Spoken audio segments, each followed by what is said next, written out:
संभा को तो मार दिया और अब राजाराम भी चल बसा।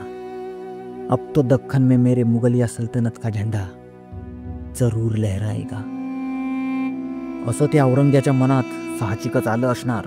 मात्र भवानी मातेच्या आशीर्वादाने स्थापन झालेलं हे स्वराज्य राखाया स्वतः आई भवानी महाराणी ताराराणीच्या रूपाने रणांगणात उतरली आणि गनिमाच्या छावणीत जाऊन मृत्यूचा तांडव माजवला।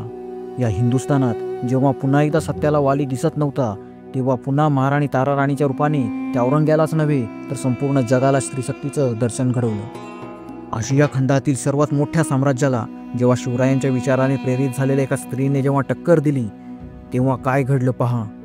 छत्रपती संभाजी महाराजांच्या हत्येनंतर मराठा साम्राज्याचं काय झालं, महाराणी ताराबाई कोण होत्या आणि त्यांनी स्वराज्याचं रक्षण कसं केलं, त्या औरंग्याचा अंत कसा झाला, अशा महत्त्वाच्या घटनांचा थोडक्यात आढावा आपण या व्हिडिओमधून घेणार आहोत। जय शिवशंभू मंडळी, मी प्रणय बाळकृष्ण पाडावे आणि तुम्ही पाहत आहात यूट्यूब मराठी। धर्मवीर छत्रपती संभाजी महाराजांच्या हत्येनंतर शिवरायांचे दुसरे पुत्र राजाराम महाराज गादीवर आले खरे, मात्र मराठ्यांची राजधानी दुर्गराज श्रीमान रायगड आणि छत्रपतींचं राजघराणं त्या औरंग्याच्या मुघली काचाट्यात सापडलं होतं। त्यामुळे येसुबाईंच्या आज्ञेने छत्रपती राजाराम महाराजांनी दुर्गराज रायगड सोडला आणि औरंग्याच्या कचाट्यातून स्वतःला वाचविण्यासाठी तमिळनाडू येथील जिंजिया किल्ल्याचा आश्रय घेतला। शिवरायांनी आपल्या दूरदृष्टीने दक्षिण दिग्विजय मोहिमेच्या वेळी हा किल्ला स्वराज्यात सामील करून घेतला होता। या किल्ल्यावरूनच मग राजाराम महाराजांनी मराठा साम्राज्याची विस्कटलेली घडी पुन्हा बसवायला सुरुवात केली। मात्र औरंगजेबाने त्यांना पकडण्यासाठी जुल्फिकार खानाला पाठविले होते।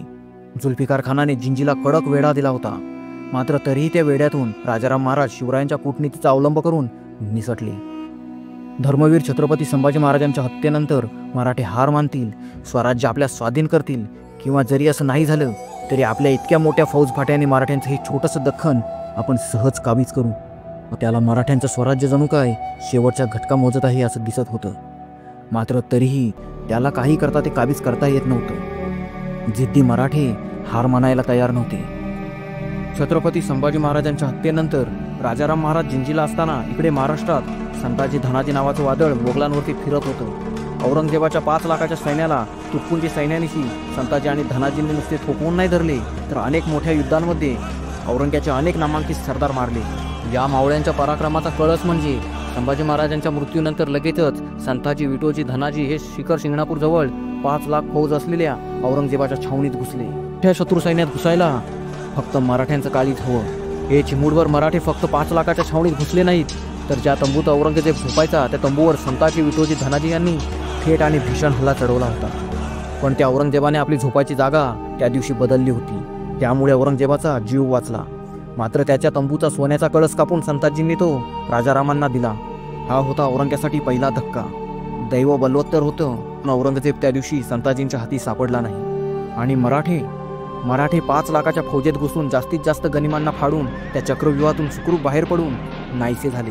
त्यानंतर शंभूराजांना पकडणाऱ्या मुकरब खानाला आणि त्याच्या मुलाला संताजींनी कोल्हापूर जवळ हरवले आणि त्या लढाईत मुकरब खानाचा तिथेच अंत झाला असं म्हटलं जातं। त्यानंतर महाराणी ताराराणींचे पिता सर सेनापती हंबीरराव मोहित्यांवर ज्या सर्जाखानने हरल्यानंतरही तोफ डागून मारलं होतं, त्या सर्जाखानला साताराजवळ संताजी धनाजी रामचंद्र अमात्य आणि शंकराजी या सर्वांनी मिळून घेरले। शंभूराजांच्या बलिदानाने सारा महाराष्ट्र पेटून उठला होता। मुघलांना तर असं वाटायचं की संताजी धनाजी नावाचं संकट कुठून येऊन आपल्यावरती कधी कोसळेल याचा नेम नाही। इतका दरारा जखमी मराठ्यांनी औरंग्याच्या मनात भिनवला होता। अशातच सततच्या दगदग आणि धावपळीत 3 मार्च 1700 मध्ये छत्रपती राजाराम महाराजांचे सिंहगड येथे निधन झाले।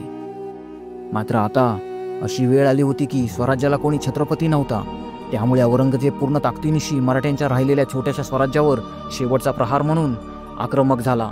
मात्र स्वराज्यावर चालून जायच्या किंवा स्वराज्य काबीज करायच्या बातम्यांच्या ऐवजी त्याच्याच मुघली ताब्यात असलेल्या प्रदेशावरील हल्ल्याच्या बातम्या त्याला येऊ लागल्या आणि हे सर्व औरंगजेबासाठी खूपच आश्चर्यकारक होतं आणि असणारच, कारण की साहजिकच स्वराज्य खिळखिळं झालं होतं, त्यात मराठ्यांचं नेतृत्व करणारं कोणीच नव्हतं। अशा वेळी मराठ्यांनी स्वतःला वाचवण्याची धडपड करणं गरजेचं होतं, मात्र इथे उलटच घडत होतं। शिवशंभूंचं स्वराज्य राखाया आणि मुघल मर्दन करायला भोसले घराण्याची एक स्त्री हाती तलवार घेऊन रणांगणात उतरली होती आणि औरंग्यामुळे स्वराज्याचं आतापर्यंत झालेलं आर्थिक नुकसान भरून काढण्यासाठी मुघली मुलकांवरती स्वारी करून त्यांच्याकडून चौथाई आणि सरदेशमुखी कर वसूल करायला सुरुवात केली होती. त्यामुळे स्वराज्याचं आर्थिक बळ मजबूत होत होतं.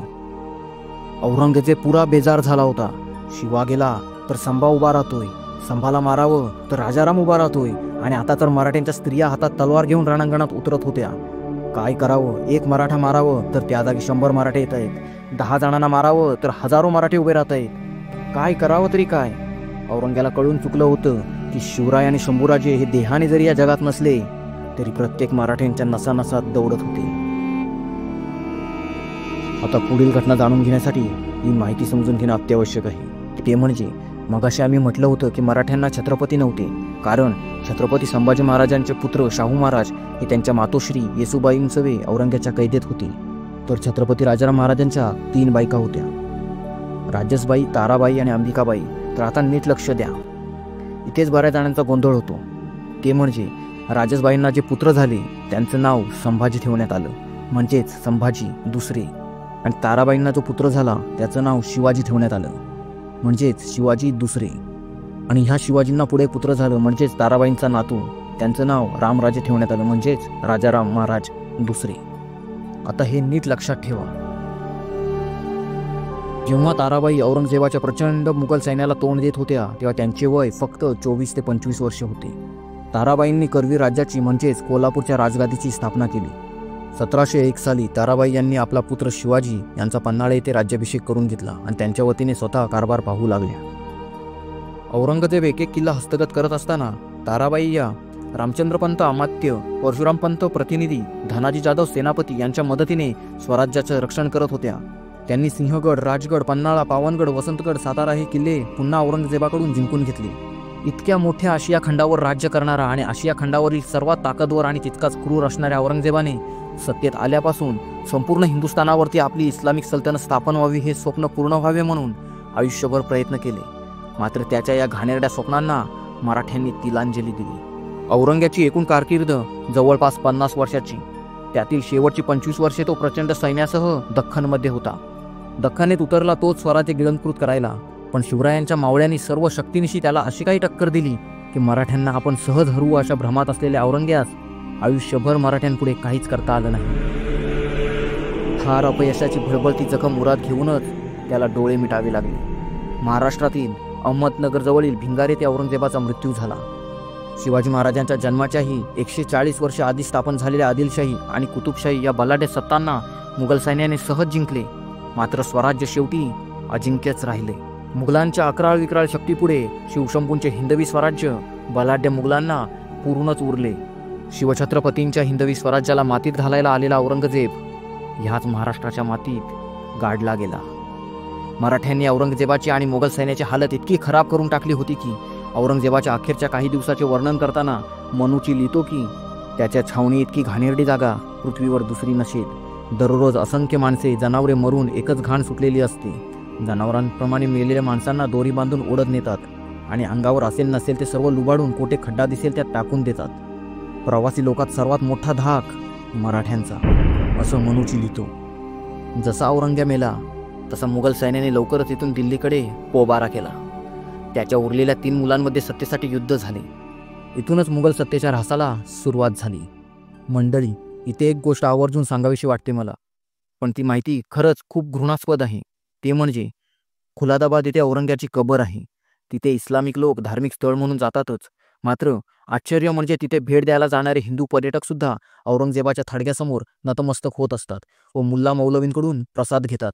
ज्या औरंग्याने स्वतःच्या भावाचं मुंडकं छाटून ताटात सजवून बापाला भेट केलं, ज्याने स्वतःच्या बापाला कैदेत टाकलं, तो औरंग्या ज्याने कित्येक मंदिरं तोडली, कित्येक मूर्त्या फोडल्या, मशिदींच्या पायऱ्यांमध्ये गाडल्या, कित्येक जणांची जबरदस्तीने धर्मांतरण केली. हिंदू धर्म वाचावा, जनतेवरती जुलूम वाचावे, तुम्ही आम्ही जो आज मोकळा श्वास घेतोय त्यासाठी जे शंभूराजे औरंग्यासमोर झुकले नाहीत, त्या शंभूराजांच्या हत्येचं तर काय सांगावं. त्या औरंग्यासमोर ह्या अवलादी जाऊन नतमस्तक होतात. काय म्हणावं अशा अवलादींना, तुम्हीच सांगा. हीच खूप मोठी खंत आहे या मातीची. मंडळी, 1707 नंतर औरंगजेबच्या मृत्यूनंतर त्याच्या कैदेत असणाऱ्या शाहूराजांना मुघलांनी मराठ्यांमध्ये तख्ताची दुफळी माजवण्यासाठी सोडलं आणि तसंच झालं. 1707 मध्ये शाहू महाराज महाराष्ट्रात आल्यावरती छत्रपतींच्या गादीसाठी शाहू महाराज आणि ताराबाईंचे मुलगे छत्रपती शिवाजी महाराज यांच्यात चढाओढ सुरू झाली. शाहू महाराज सुटून आल्यानंतर ताराराणींच्या पक्षातले एक सरदार बाहेर पडून शाहू राजांना जाऊन मिळू लागले. त्यामुळे शाहू महाराजांचं पारडं अधिकाधिक जड होऊ लागलं. अखेर धनाजी जाधव आणि दर्या सारंग, कान्होजी आंग्रे असे मातबगार सेनानी शाहूंच्या पक्षात गेल्यानंतर सर्व परिस्थिती पालटली. यातच राजाराम महाराजांची पहिली पत्नी राजेशबाई पुत्र म्हणजेच ताराराणींचे सावत्र पुत्र संभाजी महाराज दुसरे यांनी अचानक ताराराणींना बाजूला करून राज्यकारभार हातात घेतला.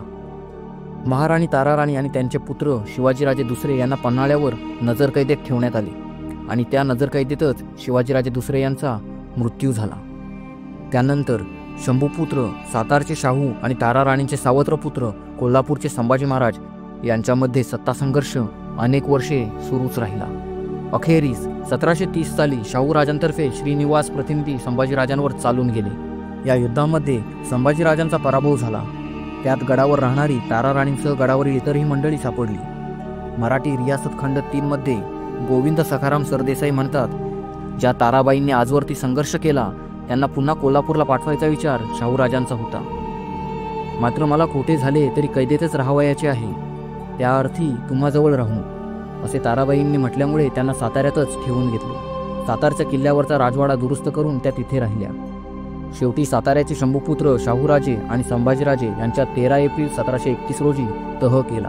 त्यालाच वारणेचा तह असं म्हणतात. या तहानुसार स्वराज्याचा सातारा गादी आणि कोल्हापूर गादी असे विभाजन झाले. 1761 मध्ये 86 वर्षाच्या वयात महाराणी ताराबाईंचे निधन झाले. पण त्यांच्या शेवटच्या श्वासापर्यंत त्या स्वातंत्र्यासाठी झगडत राहिल्या. त्यांच्या नेतृत्वाखाली मराठ्यांनी मुघलांच्या विरोधात जवळपास 27 वर्षे लढाई दिली. त्या स्वतः युद्धात उतरत असत. त्यामुळेच मराठ्यांचे साम्राज्य जिवंत राहिले आणि शिवाजी महाराजांच्या स्वप्नांना ताराबाईंनी बळ दिले. कवी गोविंद रणधुरंधर ताराराणींबद्दल म्हणतात, दिल्ली झाली दिनवाणी, दिल्लीशाचे गेले पाणी, ताराबाई रामराणी भद्रकाली कोपली. ताराबाईंच्या बखते दिल्लीपतीची तखते, खचो लागली तेवी मते, कुराणे ही खंडली. रामराणी भद्रकाली रणरंगी क्रुद्ध झाली, प्रलयाची वेळ आली, मुघल हो सांभाळा. आमचा इतिहास पराजयाचा नव्हे तर अनवरत संघर्षाचा आहे हेच मराठ्यांनी दाखवून दिले. जिहादच्या वादळाला थोपवून मराठ्यांनी हिंदुत्वाचे रक्षण केले.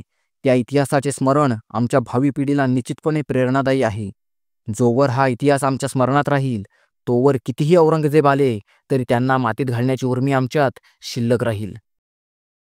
जय शिवशंभू.